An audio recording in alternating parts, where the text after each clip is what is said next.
Mula sa pagiging maliit na munisipyo, nav-level up na ang ating lungsod sa pagiging highly urbanized city na kinikilala at ginagawang modelo ng iba't ibang lokalidad kaugnay ng mga serbisyo at programang inihahandog natin.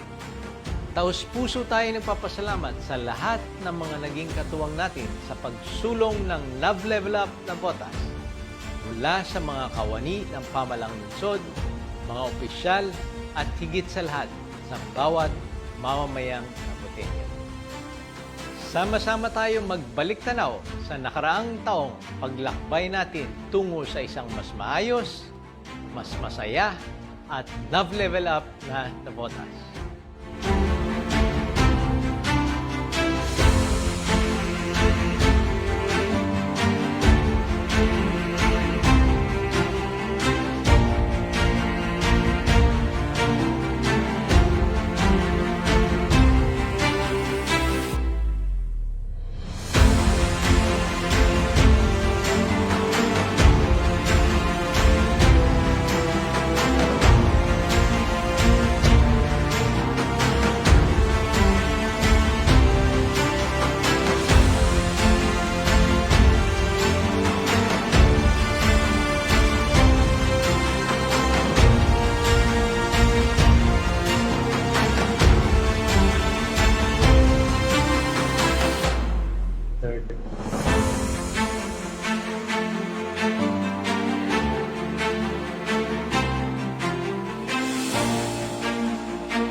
Magandang hapon po sa ating lahat, January 5. So, Happy New Year po sa mga kababayan po natin. Sana po nakapag-enjoy po tayo, nakapag-relax itong nakarang holidays. At unang araw po ng ating situationer. So, January 5 po, magre-report po tayo sa mga kaganapan po. So, nagkaroon po tayo ng releasing ng one-time educational assistance sa ating indigent students. Bago ito mag-Pasko, nasa 996 indigent na mag-aaral mula sa pampublikong elementarya at junior high ang nakatanggap ng one-time educational assistance. Meron tayong mga nasunugan dun sa Tansa. Nandun ngayon sila sa nakaraan, nasa paaralan sila ng Tansa High School, pero nalipat na po sila dun sa ating multipurpose. At papasalamat syempre tayo sa anak ni Kong Toby, si Tommy, na nagpadala ng mga grocery packs at pinasaya yung ating mga pamilyang nasunugan po doon. Maraming salamat rin doon sa iba't ibang mga pribadong kumpanya, San Miguel Corporation po, at sa mga kaibigan po natin at tumulong rin po dyan sa mga nasunugan po natin. So 128 families po ang nasa evacuation centers pa po.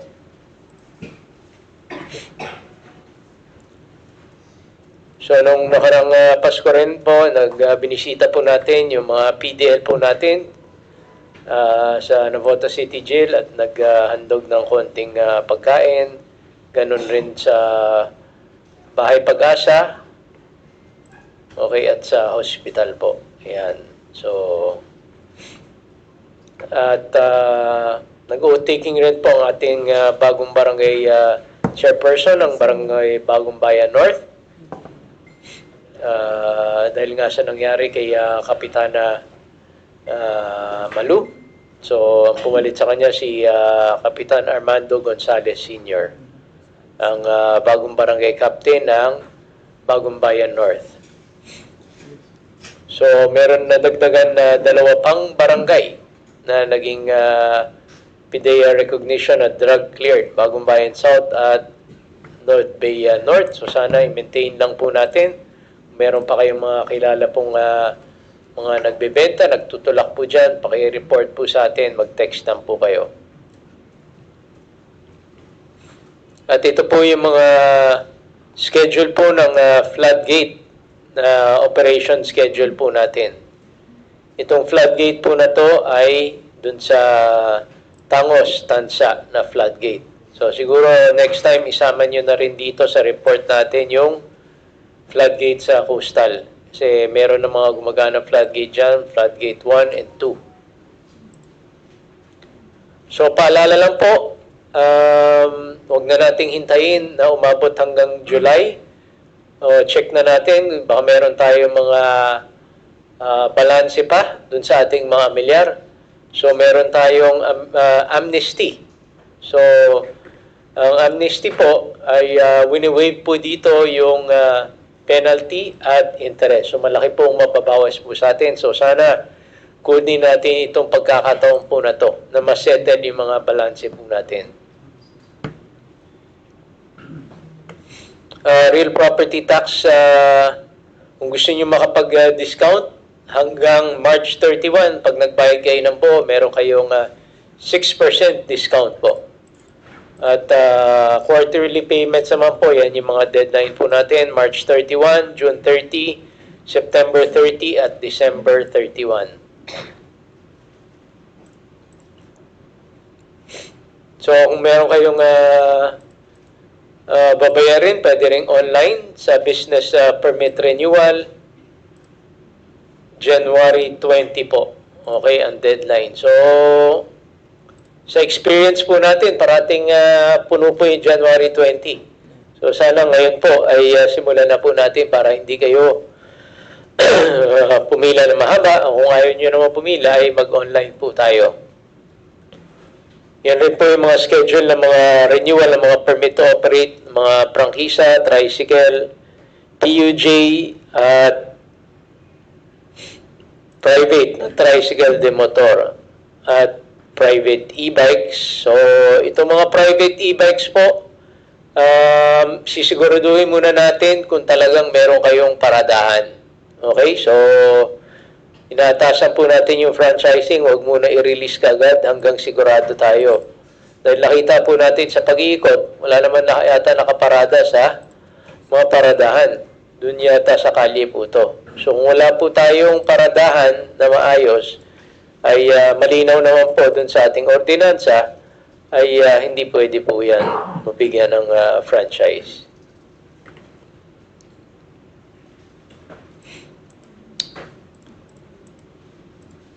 Simula rin po ngayon ay yung lagpas isang linggong selebrasyon sa ating 120 years ng ating lungsod. So, ang theme po natin ngayon, itaas, empowered Navoteños in a tech-driven, accountable, adaptive, smart city. So, alam po natin, marami pong mga bagong teknolohiya na ginagamit kayo nakakatulong mapadali yung mga gawain po natin. So, gusto rin po natin mabigay riyan yan sa ating mga kababayan sa pamamagitan ng mga teknolohiya tulad ng mga app, okay, at yung mga kiosk po natin sa bawat barangay na magagamit po natin na kahit hindi na po office hours, makuha nyo pa rin yung komunikasyon at iba't ibang serbisyo po natin. Okay, mas gusto natin mapadali yung mga information at mga serbisyo para sa ating lahat. So, yan po yung mga events po natin. Kanina, misa ng pasasalamat. Bukas, meron po tayong blessing at inauguration of Phase 2 Area 1. Health Center at Tansa Health Center. Sa January 7 naman, Talent Night ng ating Mutya. Sa January 8, Job Fair at sa mga Kristiyano ng Navotas Medical Mission at Pistang Kristiyano sa gabi. January 9, simultaneous clean-up activity at sa gabi naman yung awarding ng ating top 20 taxpayers. Meron tayong Judo Invitational Tournament. Pangalawa na po yan at Pangisdaan Festival Street Dancing. Ginawa na po natin yan sa hapon po. Yan, para makulimlim po. January 11 naman po ay fun bike. Okay, so dito lang yata yan, no?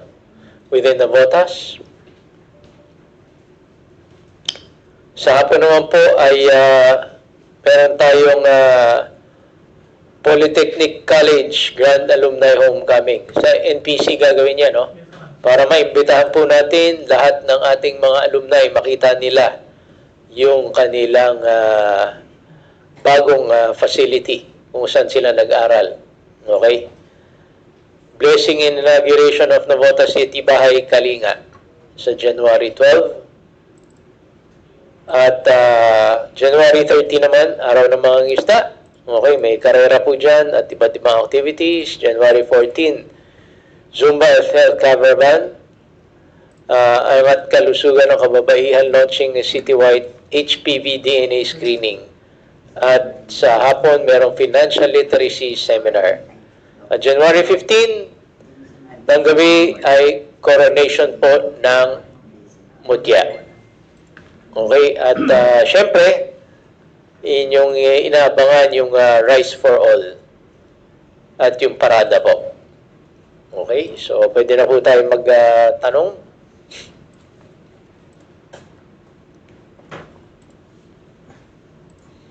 Kailan po ma-actionin ang paglilinis ng San Jose? So meron bang particular na kali po dito na kailangan linisin po? So paki-message lang po natin. Pero tuloy-tuloy naman po yung paglilinis dahil nandiyan po yung masisipag po nating street sweeper. Pero kung mga kanal po to, paki-identify lang po kung alin mismong kalye. Kasi nga baka barado po to. Sana po ipagbawal ang maingay na tambutso. So bawal naman po yan. Merong ordinansa dyan, di ba? Yes po, boss. Meron. Makakasama po ba ang Fisher folks sa payout? Anong payout po kaya to?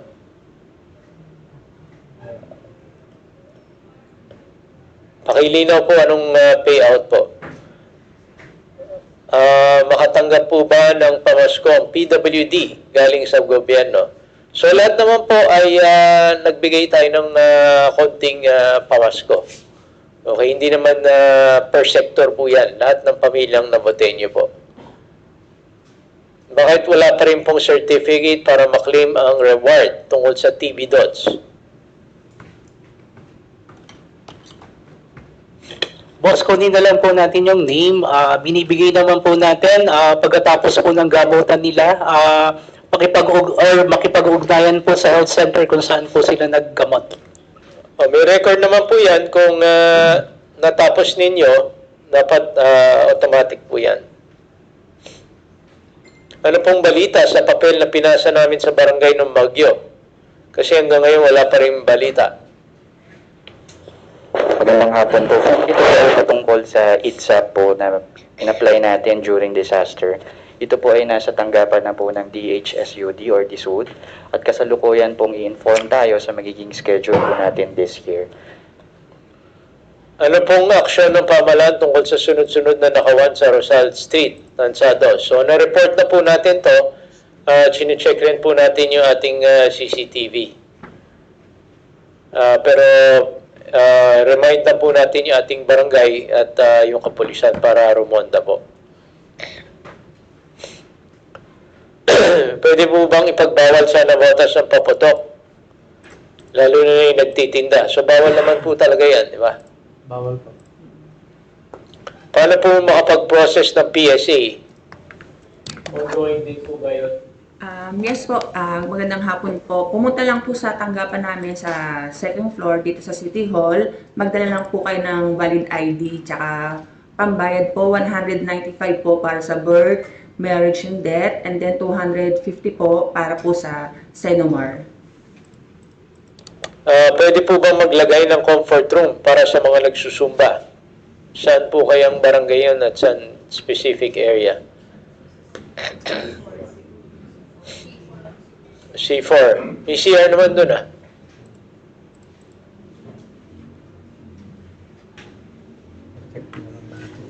Wala ba CR doon?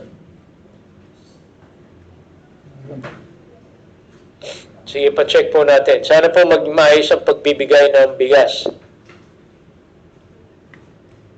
So, pareho naman pong sistema po natin. So,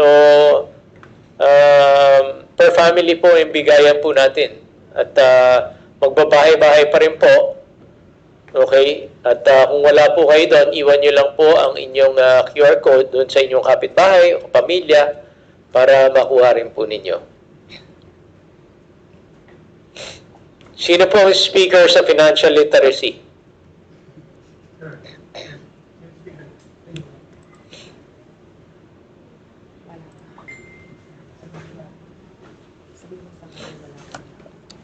Good morning po. Good afternoon. Bali ngayon sa ngayon po wala pa pong na-designate na speaker para sa. Okay. Sino kaya ang mga artista para sa parade? Nakakamiss na rin yung variety show. Sino ba artista? Pwede na po ba sabihin? Hindi ko alam. Surprise ba yun? Usually, boss, Okay. ipopost na lang po natin, boss, sa Nabuten. Yun. Okay? So, wala pa rin po na tayong variety show kasi po nakalaan po yung budget po natin sa bigas. Okay? Saan po destinasyon ng fun bike? Dito lang po yan sa Navotas. Mag-iikot lang po. Saan makakabili ng ticket for alumni homecoming?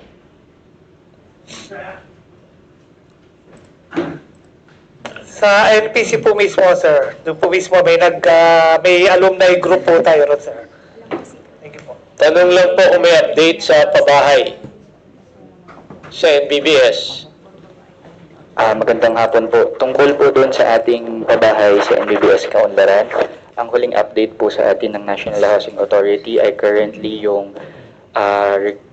concern po regarding sa panel board last time ay na-install nila last second week of December. And currently, wino-work out po nila yung wiring connection naman po ng admin office papunta po doon sa transformer ng Meralco. Okay? So mga kailan yun? Mag-advance daw po sila sa atin pero nakikita pong time frame is this month po. Okay, this month. Tuloy na kaya yan kasi 2025 pa nagpa-follow up tong kaibigan nating to eh. Ha? Nag-retire na si Rafi.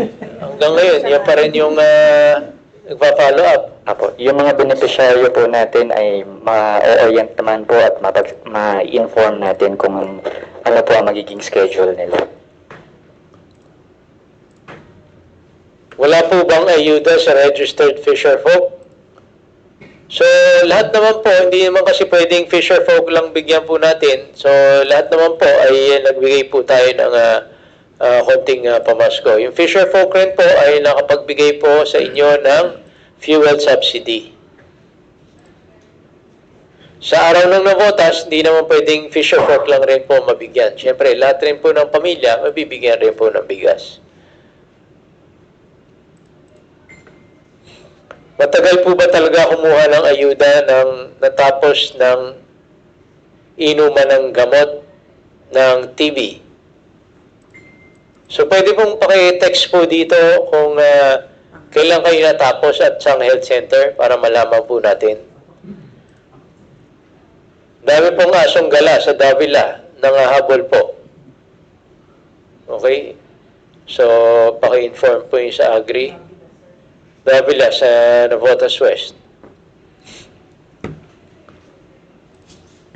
Meron, kailan po magkakaroon ng tupad or AX? So, wala pa po. Kasi kakapirma pa lang po ng budget kanina. So, ayusin pa po yan. At yun, alamin po natin kung meron pang pondo para sa tupad at AX. Yung kalsada ginagawang parking, lalo na sa Maya-Maya, Malipoto. Yan, tama po yan. So, maraming salamat sa pag-report. Pwedeng aksyonan yan. IDSAP. Nasagot na yung IDSAP, di ba? Okay.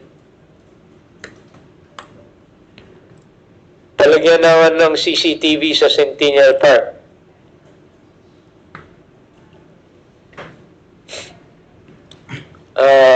Nag-practice yung mga estudyante na nakawa ng cellphone sa bag. Yun. Okay, meron naman yata CCTV doon. Pa-check po natin kung mabibigay po ninyo yung date tsaka oras po.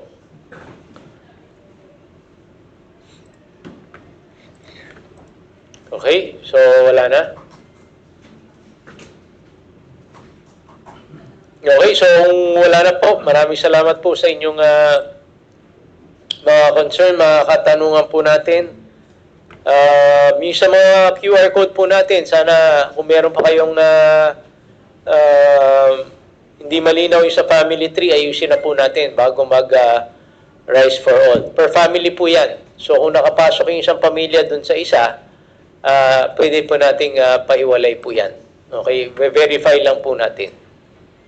Okay, at kahit wala pong QR code, pwede pa rin makakuha. Kung nakaregister naman po kayo, lalagay lang po namin yung pangalan po ninyo, lalabas naman po yun.